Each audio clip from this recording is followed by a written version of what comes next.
Noche en Reporte Estelar, esta noche conversando sobre los niños. Reporte Niños es nuestra etiqueta, envíe su comentario, envíe allí lo que ha hecho usted con sus niños durante este tiempo de pandemia, cómo ha sido ese regreso a clases para usted y para el niño también, ¿no?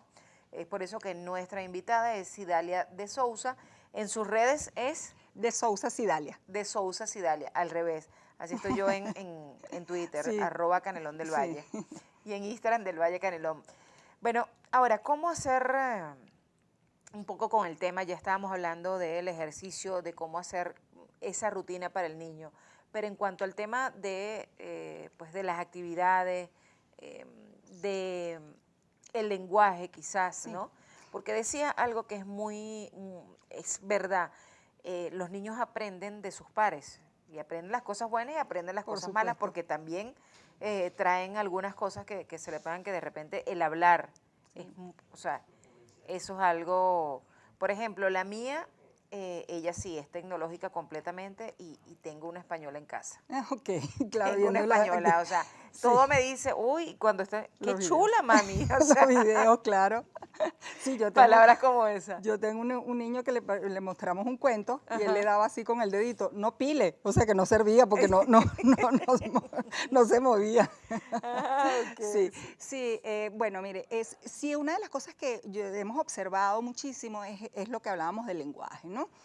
¿Qué pasa con el lenguaje? Que en la medida en que ese lenguaje no avanza, el proceso de lectura se hace más complejo, ¿ok? Entonces, por Ok. eso es que es necesario que nosotros trabajemos el tema del lenguaje, que en casa, porque por supuesto, las mamis, los papis, los hermanos, le saben, el niño dice, ya saben lo que quieren, y el niño Ok. no se ve obligado a hablar. Entonces, en el colegio no pasa eso, porque la maestra y los compañeritos no van a entender que eso, y él se ve obligado a desarrollar el lenguaje. Pero en casa debemos tratar de hacer lo mismo. O sea, pedirle que repita, decirle una palabra, decirle cómo se llama, si lo estamos bañando, irle diciendo las partes del cuerpo, si estamos haciendo cualquier actividad, estamos cocinando, nombrarle los colores, nombrarle la fruta, eso le va desarrollando a él una serie de habilidades lingüísticas que le va a permitir avanzar en ese proceso.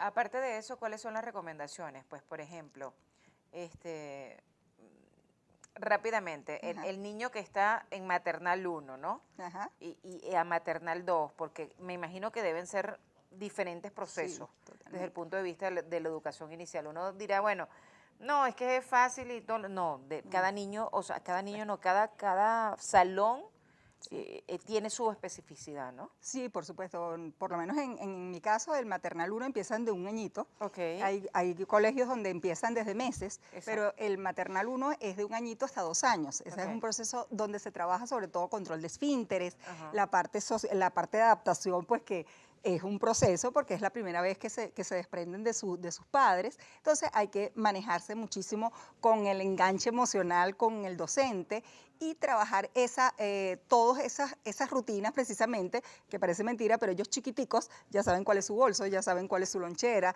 y ellos empiezan a identificar una serie de procesos, empiezan a conocer los nombres de sus amiguitos. Ya en el siguiente maternal, pues ya nosotros introducimos parte de lo que son figuras geométricas, colores, una cantidad de aspectos que ya los niños van involucrándose para un primer nivel, que ya entramos más en la parte de lectura, la parte de escritura, la parte de los números, acompañados por supuesto de toda la parte lúdica, porque el juego siempre está presente en la educación inicial. O sea, todas las actividades van de la mano con la parte del juego. En el preescolar, por ejemplo, ya cuando el niño ya entra, por ejemplo, en ese tercer nivel de preescolar, que ya el próximo año le toca ir a quizás a otro colegio eh, o al primer grado, ¿Sí? ¿cómo es esa educación y cuál es la recomendación que le puede dar a los padres en casa? Sí, bueno, el tercer grupo, nosotros todavía no hemos podido lograr que haya una buena transición entre lo que es el preescolar y el primer grado. O sea, Ujú. el choque es muy fuerte, porque el Ok. preescolar, los niños tienen mucho más libertades, el niño puede Juega caminar, más. juega más, y resulta que después llegamos a un primer grado sentado en un pupitre durante una jornada larga, y con muchísimas más restricciones que en educación inicial. ¿Qué hacemos nosotros en el tercer nivel? Pues ya le damos más estructura a eso, o sea, vamos a permanecer más tiempo trabajando, vamos a irlos preparando para ese primer grado, porque si no a los niños, yo tenía casos de niños que no, o sea, se metían, se agarraban porque no querían ir sino para el Araguaney. Entonces, porque claro, llegaban a ese colegio y a veces colegios muy grandes o con otra estructura y esa parte familiar, pues a veces en la básica, lamentablemente se pierde, en la educación primaria se pierde, ¿no? Que ese afecto, ese amor que por lo menos en el preescolar todos le conocen los nombres a los niños, todos es una familia. Eso a veces en educación primaria lamentablemente se pierde, ojalá no se perdiera. O sea, que esa transición del preescolar al primer grado fuera tan bella, que los niños en primer grado pues fueran adaptándose a esa nueva realidad.